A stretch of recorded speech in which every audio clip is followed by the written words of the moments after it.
মুসলমানের ঘরে জন্ম নিয়েছি, এজন্য খুশি না বেজার? খুশি। আল্লাহ ইচ্ছা করলে আমাদের বৌদ্ধ বানাইতে পারতেন, ইহুদি বানাইতে পারতেন, খ্রিস্টান বানাইতে পারতেন, অন্য ধর্ম অবলম্বী বানাইতে পারতেন। তা না বানিয়ে মুসলমানের ঘরে জন্ম দিয়েছেন, এজন্য আমরা খুশি না বেজার? খুশি। যদি আমরা খুশি থাকি আবার বলি আলহামদুলিল্লাহ। আলহামদুলিল্লাহ। আমরা এমন একজন দামি নবী পেয়েছি, যেই নবী মক্কার জ্যোতি, আরবের বাতি, বিশ্বসভার সভাপতি আহমদ মুস্তফা, মোহাম্মদ মুস্তফা, পথ বলা, পথ হারা মানুষের পথ দেখানো প্রতীক, যিনি মুকুটবিহীন সম্রাট, যেই নবীর পাওয়ার সব নবীর চেয়ে ঊর্ধ্বে, সেই নবীর প্রতি আমরা আরেকবার বলি সাল্লাল্লাহু আলাইহি সাল্লাম। সাল্লাল্লাহু আলাইহি ওয়াসাল্লাম। আমি যে কথাগুলো বলতেছি, কথা কি সবাই বোঝেন? কথা বুঝায়, স্পষ্ট বুঝায়? সম্মানিত শ্রোতা মণ্ডলী, আমি আপনাদের সামনে সূরা জারিয়ার একখানা আয়াত তেলাওয়াত করেছি। আপনাদের সামনে আমি ইবাদত সম্পর্কে আলোচনা করব। আমি তেমন কিছু জানি না, আল্লাহ তাআলা যতটুকু শেখার তৌফিক দিয়েছেন সে আলোকে কথা বলবো। আল্লাহ তাআলা এই নগণ্য গোলামকে আল্লাহ তাআলা বিভিন্ন জায়গায় নেয়, তেমন কিছু জানি না, তারপর আল্লাহ তাআলার অশেষ রহমতে আল্লাহ তাআলা উপরেই তুলতেছি, বলি আলহামদুলিল্লাহ। আমরা যে মাহফিলের ময়দানে আসলাম, আমাদের পরিচয় হচ্ছে মুমিন। পরিচয় কি? মুমিন, মুসলমান। আমার কথা নয়, সম্মানিত সুধী, সম্মানিত বন্ধুগণ, সূরা আনফালের 2 নম্বর আয়াতের ভিতরে আল্লাহ রাব্বুল আলামিন বলছেন, মুমিন হলো তারা যারা কোরআনের ডাক শোনার পরে ময়দানে চলে আসে আর তাদের ঈমান বৃদ্ধি পায়। কোরআনের কথা শোনার পরে তাদের হৃদয়ের ভিতরে ক্রন্দন সৃষ্টি হয়, আর ওই লোকগুলা কিছুর প্রতি ভরসা করে না, একমাত্র আল্লাহ তাআলার প্রতি ভরসা রাখে। ওই লোকগুলা হচ্ছে মুমিন। বলুন সুবহানাল্লাহ। ভাইরা আমার, লক্ষ্য করে শুনুন, আল্লাহ রাব্বুল আলামিন এই কোরআনের ভিতরে যে কথাগুলো রয়েছে, এই কথাগুলো আপনার এবং আমার জন্য। মহান আল্লাহ তাআলা বলছেন, লাকাদ আনজালনা ইলাইকুম কিতাবান ফিহি যিকরুকুম আফালা তাকিলুন। বলেন সুবহানাল্লাহ। আমার মালিক রব্বুল আলামিন পবিত্র কুরআনুল কারীমের ভিতরে বলছেন, ও বান্দা, এই কোরআনের ভিতরে যে কথাগুলো দিয়ে দিয়েছি, এই কথাগুলো হলো তোমাদের জন্য। তারপরেও তোমরা কি বুঝো না? এরপরেও কি তোমরা অনুধাবন করো না? সম্মানিত সুধী, কোরআনের কথাগুলো কাদের জন্য রয়েছে বলেন তো? আপনার আমার জন্য, মুসলমানের জন্য, আপনার আমার জন্য এই কথাগুলি কোরআনের রয়েছে। সম্মানিত সুধী, লক্ষ্য করেন, আল্লাহ রাব্বুল আলামিন বলছেন, ওয়ামা খালাকতুল জিন্না ওয়াল ইনসা ইল্লা লিয়াবুদুন। আমার মালিক রব্বুল আলামিন পবিত্র কুরআনুল কারীমের ভিতরে বলছেন, আমি জিন জাতি, মানব জাতি ইবাদত করার জন্য সৃষ্টি করেছি। ও মানুষ, তুমি আশরাফুল মাখলুকাত, তুমি সৃষ্টির ভিতর শ্রেষ্ঠ। ও মানুষ, তোমরা আমার ইবাদত করবা। তোমরা পৃথিবীর বুকে সব কিছু খাও, সব কিছু দেখো, তোমাদের সব কিছু দিয়ে দিলাম, কিন্তু আমার দাবি তোমরা আমার ইবাদত করবা। বন্ধুগণ আমার, আল্লাহর ইবাদত যদি করতে হয়, আল্লাহর ইবাদত যদি করতে হয় তাহলে নবীর দেখানো পথ অনুযায়ী ইবাদত করতে হবে। কথা বলেন ঠিক না বেঠিক? সম্মানিত সুধী, আল্লাহর ইবাদত করবেন। আল্লাহর ইবাদত যদি আপনি করতে পারেন, আপনার নামটা হবে মুমিন। আপনার নামটা হবে কি? মুমিন। এই পৃথিবীতে আপনি আসছেন, আমি আসছি, আল্লাহর ইবাদত করে যদি কবরে যাই তাহলে পাবো শান্তি। তাহলে যদি আমরা মুমিন হই তাহলে কিছু গুণ অর্জন করতে হবে। সেই গুণগুলো কি? আল্লাহ রাব্বুল আলামিন বলেন, ইন্নামা ওয়ালিয়ুকুমুল্লাহু ওয়া রাসূলুহু والذين آمنوا الذين يقيمون الصلاة ويؤتون الزكاة وهم راكعون। বলেন সুবহানাল্লাহ, জোরে বলেন সুবহানাল্লাহ। আমার বন্ধুগণ, লক্ষ্য করে শুনুন, আল্লাহ রাব্বুল আলামিন বলছেন, ইন্নামা ওয়ালিয়ুকুমুল্লাহ, মুমিনের এক নাম্বার বন্ধু হবে আল্লাহ। মুমিনের এক নাম্বার বন্ধু কে? আল্লাহ। আল্লাহ। আবার বলেন তো, মুমিনের এক নাম্বার বন্ধু কে? আল্লাহ। এই দুনিয়ার বুকে আপনি বন্ধু দেখেন, বন্ধু যখন বিপদে পড়ে যায়, বন্ধু বন্ধুকে রাইখা পালায়ে যায়। কথা বলেন ঠিক না বেঠিক? বন্ধু বন্ধুকে সহযোগিতা করে ততক্ষণ, সুবিধা পায় যতক্ষণ। কথা বলেন ঠিক না বেঠিক? বন্ধু, আমরা বন্ধু বানাই সিগারেট খাই তার সাথে, আমরা বন্ধু বানাই বেনামাজির সাথে, আমরা বন্ধু বানাই জিনাখোরের সাথে। আল্লাহ তাআলা বলছেন, আমি এমন এক বন্ধু আমি কিন্তু ভুলবো না। বলেন সুবহানাল্লাহ। এখন এই বন্ধুর পৃথিবীতে যদি কেউ বন্ধু বানায়, কথা বোঝা যাচ্ছে? পৃথিবীতে যদি কেউ বন্ধু বানায় তাহলে ওই বন্ধু সম্পর্কে কি একটু জানতে চাই কি চাই না? তাহলে আমরা যদি আল্লাহর সাথে বন্ধুত্ব বানাই তাহলে এই বন্ধুর একটু পরিচয় জানা দরকার কি দরকার না? সম্মানিত সুধী, আল্লাহর পরিচয় শুনুন। আল্লাহ পাক নিজের পরিচয় দিয়ে বলছেন, কুল হুয়াল্লাহু আহাদ। মনে মনে পড়ে নাও, কুল হুয়াল্লাহু আহাদ আল্লাহুস সামাদ লাম ইয়ালিদ ওয়া লাম ইউলাদ ওয়া লাম ইয়াকুল লাহু কুফুয়ান আহাদ। আমার মালিক রব্বুল আলামিন বলেন, আমার পরিচয় শোনো, আমি এক আল্লাহ, আমি কারো মুখাপেক্ষী নাই, আমি কাউকে জন্ম দেই নাই এবং আমি জন্মগ্রহণ করি নাই, আর আমার সমকক্ষ কেউ নাই। বলেন সুবহানাল্লাহ। আপনি এই সূরা ইখলাস যখন একবার তেলাওয়াত করলেন, আপনার 10 পারা কোরআন শরীফের সওয়াব হয়ে গেল। বলেন সুবহানাল্লাহ। আমি যখন ছোট ছিলাম শুনতাম খালি মানুষ বলে যে এই সূরা ইখলাস যদি কেউ পাঠ করে 10 পারা কোরআন শরীফের সওয়াব হয়। তোরা খতম করতে গেলি, তোরা কি আবার ফাঁকি দিলি কি না? এখন আমি ওই সময় শুনতাম কিন্তু অতটা বিশ্বাস করতাম না, যে কয় কি একটা সূরা পড়লে বলে কি যে 10 পারা কোরআন শরীফের সওয়াব। যখন আমি ফাজিলে তাফসিরে জালালাইন পড়লাম তখন দেখলাম যে একবার সূরা যদি কেউ পড়ে সূরা ইখলাস 10 পারা কোরআন শরীফের সওয়াব হয়। বলুন সুবহানাল্লাহ। 30 পারা। সম্মানিত বন্ধুগণ, হাদিসের ভিতর থেকে একটি ঘটনা শোনাবো, যেহেতু আমার আলোচনার বিষয় হচ্ছে ইবাদত। একজন সাহাবী দৈনিক মসজিদে নামাজ পড়ান। আল্লাহর নবী ইমাম নিযুক্ত করে দিলেন।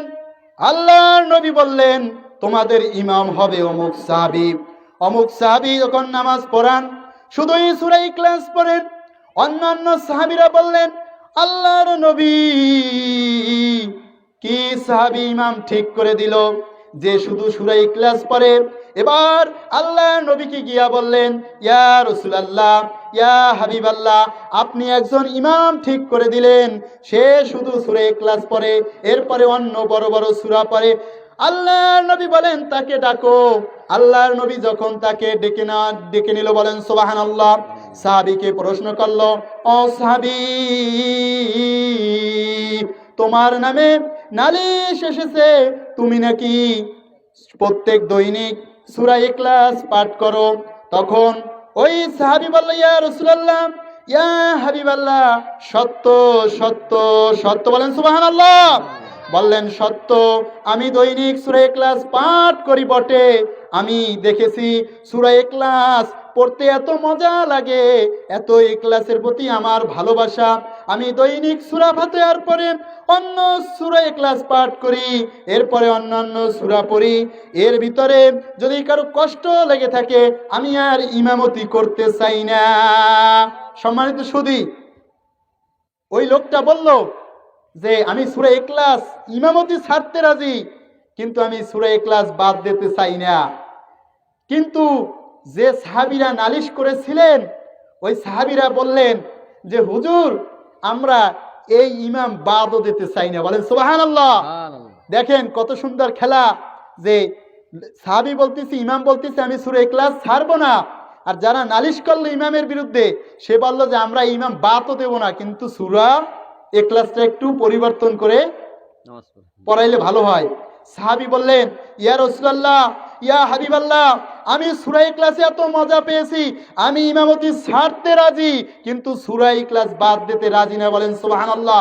আল্লাহর নবী বলেছেন, আল্লাহর নবী বললেন শুনুন সম্মানিত সুধী, যে তোমার এই ভালোবাসাই তোমাকে বেহেশতে প্রবেশ করাবে। বলেন সুবহানাল্লাহ। তখন ওই সাহাবীরা ওই ইমামকে আবার নিয়ে গেল। সূরা ইখলাসের এত মর্যাদা, হাতে সময় কম, যার কারণে আমি যে এই সূরা ইখলাসের ব্যাখ্যা যদি দিই ঘন্টার পর ঘন্টা লেগে যাবে, কিন্তু সময় তো কম, এজন্য আমি আমার মূল আলোচনায় চলে যাচ্ছি। সম্মানিত সুধী, এজন্য আপনারা আছেন অনেকে কোরআন পড়তে পারেন না, কিন্তু সূরা ইখলাস পাঠ করবেন। আপনারা অনেকে জানেন যে সূরা ইখলাসের মনে হয় একটা দুইটা নাম, আসলে না, সূরা ইখলাসের তাফসিরে জালালাইনের ভিতর প্রায় 25 থেকে 27টি নাম। বলেন সুবহানাল্লাহ। তাহলে মুমিনের এক নাম্বার বন্ধুকে বলেন তো, মনে আছে? শোনেন, ছাত্র দুই প্রকার, একটা উশের ছাত্র আর একটা বেউশের ছাত্র। হ্যাঁ, উশ আর বেউশ। যে বেউশ সে কিন্তু কথাবার্তার জবাব দিতে পারবে না, আর যার হুশ আছে সে অবশ্যই জবাব দিতে পারবে। বলেন সুবহানাল্লাহ। আরেকটা ব্যাখ্যা দিলে বুঝবেন। কিছু মুসল্লি আছে, উশের আর বেউশের ব্যাখ্যা দিচ্ছি। কিছু মুসল্লি আছে মসজিদে যখন যায় ইমামের একটু বেতন দেওয়া লাগতে পারে, দুই একদিন খাওয়ান লাগতে পারে, এরপরে কোন চান্দা বললে বয়, এজন্য মসজিদে যাই এমন ঘুম দেয় যে একামাত যখন দেয় তখন দাঁড়ায়। এই লোক হচ্ছে বেউশের লোক। কি লোক? বাস্তব প্রমাণ। আমি মসজিদে বহুত দিন নামাজ পড়াইছি, নামাজ পড়াইতাম, আল্লাহর কাছে বলতাম আল্লাহ আমি যুবকদের একটু কোরআন শিখাইতে চাই। আল্লাহ আমার সে আশা পূরণ করছে। আমি মসজিদ ছাইরা আমি যুবকদের কোরআন শিক্ষার উদ্দেশ্যে বিভিন্ন জায়গায় মানুষকে কোরআন পড়াইছি। আর এই কোরআন পড়াইতে যাইয়া এমন এমন মানুষের চরিত্রগুলো পাইছি। সম্মানিত সুধী, আমরা যদি মুমিন হতে চাই, আল্লাহ তাআলা বলছেন যে মুমিনের জান মাল আমি জান্নাতের বিনিময়ে ক্রয় করেছি। এখন জানও দিতে হবে, মালও দিতে হবে। যদি জানমাল না দিই, আপনার সামর্থ্য আছে 1 টাকা দেওয়ার, আপনার ওই 1 টাকা আল্লাহ হাদিসের ভিতর পালতে পালতে পাহাড় পরিমাণ সওয়াব দেওয়া। আওয়াজ দিয়ে বলেন সুবহানাল্লাহ। সম্মানিত সুধী, দেখেন একটা ব্যাখ্যা দিই, খারাপ লাগতেছে?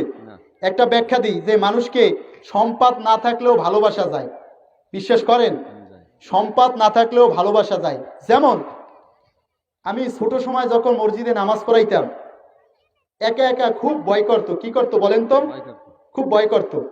তা মানুষকে বলতাম ভাই তুমি একটু আমার দ্বারে থাকবা। এরকম মানুষকে সাধ্যে সাধ্যে এক লোক আমার দ্বারে আসছে, এখন রাত্রে ঘুমাইছে। কি করছে বলেন তো? ঘুমাইছে। এখন ও দেখে কি যে ওই যে আমি যার উপরে ঘুমাইছি নিচে তোষক নাই, তখন ওরও ঘুমায় না, আর আমি তো ছাত্র মানুষ, আমি ইট মাথা দিয়েও ঘুমাইতে পারি, আবার ভালো বালিশ দিয়েও ঘুমাইতে পারি। আমি আমার ওস্তাদের একটা কথা মনে রাখছি যে বাবা শোনো, তুমি কষ্ট করে যদি লেখাপড়া করো, যার বাপের টাকা পয়সা আছে সেও কষ্ট করে লেখাপড়া করে, তুমি যদি কষ্ট করে লেখাপড়া করো এক সময় দেখবা খাবার তোমার দ্বারা আসতেছে আর আসতেছে। এখন ওই যে লোকটা আমার দ্বারা ঘুমাইছে ও খুব গরিব মানুষ, খালে মাছ ধরিয়ে খায়। কি ধরিয়ে খায় বলেন তো? মাছ ধরে খায়। এখন খালে মাছ ধরে খাচ্ছে, আর আমার দ্বারা ঘুমাইছে হুজুর আগামী দিনে একটা কাজ করব। কি কাজ করবেন? দেখবেন না নেই কি করি, যদি দিনে আনি তো লজ্জা পাবো, রাত্রে আনলে শরম হবে না। কি করছে দিনে, রাত্রে এবার ওর মার একটা নারকেল গাছ, সেই নারকেল গাছ থেকে 60টা, গ্রাম্য ভাষায় কি বলে ডেগুয়া, এই ডেগুয়া কাটিয়া সুন্দর মতো মসজিদে নিয়েছে। এখন ওই আপনার ইট তলে অর্থাৎ বিছানার তলে দেশে এখন 1 বিঘা উঁচু হয়ে গেছে, এখন ঘুমাইতেছে মজা। আমি মসজিদ ছেড়ে দিয়েছি কিন্তু নারকেল পাতা মসজিদ থেকে বাইর করে নেয়। আর ওর দৃশ্যটা আমার এখনো মনে পড়ে, যে গরিব মানুষ কিন্তু তার ভালোবাসা, এত ভালোবাসা। আমি ওই সময় তো বুঝতাম না, আমি ওরে এত ভালোবাসতাম যে আমি মসজিদ ছেড়ে দিয়েছি কিন্তু নারকেল পাতা ফালাই নাই। যত আলেম ওই নারকেল পাতায় ঘুমাইছে, নারকেল পাতা আমার মনে হয় কোনো আলেমই ফালায় নাই। যতদিন, কিছুদিন বাদে তো শুকাইয়ে যাচ্ছে, যতদিন নারকেল পাতা ছিল ততদিন ওই লোকটা দোয়া পাইতেই ছিল। আল্লাহ তাআলা এই দানটা কি, আল্লাহ পালতে পালতে পাহাড় পরিমাণ সওয়াব দিতে পারে। এজন্য আপনার সম্পদ না থাকতে পারে, আপনি গরিব হইতে পারেন, আপনার যা আছে তাই থেকে আপনি দান করবেন, আর না থাকলে দান করবেন না। যদি আপনি দান নেওয়ার উপযুক্ত হন তাহলে মানুষ আপনাকে দান দেবে, বলেন সুবহানাল্লাহ। সম্মানিত সুধী, যে আলোচনা করতেছিলাম, আল্লাহ রাব্বুল আলামিন বলছেন ইন্নামা ওয়ালিয়ুকুমুল্লাহ, মুমিনের 1 নাম্বার বন্ধু হবে আল্লাহ। মুমিনের 1 নাম্বার বন্ধুকে বলেন তো? আল্লাহ দয়াময় হে খোদা, বলেন আল্লাহ দয়াময় হে খোদা, করুণাকামী রহমান, করুণাকামী রহমান, তুমি দয়ালু, তুমি দাতা, তুমি মেহেরবান, করুণাকামী রহমান। মেঘের মাঝে বিদ্যুৎ চমক তোমার জিকির করে, তোমার নামে ফোটায় ফোটায় বৃষ্টি ধরায় ঝরে। মেঘের মাঝে বিদ্যুৎ চমক তোমার জিকির করে, তোমার নামে ফোটায় ফোটায় বৃষ্টি ধরায় ঝরে। মৃদু জমিন পানি পেয়ে, মৃদু জমিন পানি পেয়ে গায়ে যে তোমারই গান, করুণাকামী রহমান, করুণাকামী রহমান। আল্লাহ দয়াময় হে খোদা, আল্লাহ দয়াময় হে খোদা, করুণাকামী রহমান, তুমি দয়ালু, তুমি দাতা, তুমি মেহেরবান, করুণাকামী রহমান। সম্মানিত সুধী, আমরা আলোচনা মুখস্থ রাখবো, শুধু মুখস্থ রাখবো না, আমরা হৃদয়ের ভিতরে রাখবো, বলেন সুবহানাল্লাহ। তাহলে আমি সংক্ষেপে আপনাদের শিখাইতে চাই যে আপনি যদি মুমিন হন, আপনি যদি জান্নাতে যাইতে চান, আপনার ভিতর গুণ লাগবে। কি লাগবে বলেন তো? কি লাগবে? সম্মানিত সুধী, একটা কথা বলতেছি, কথাটা হলো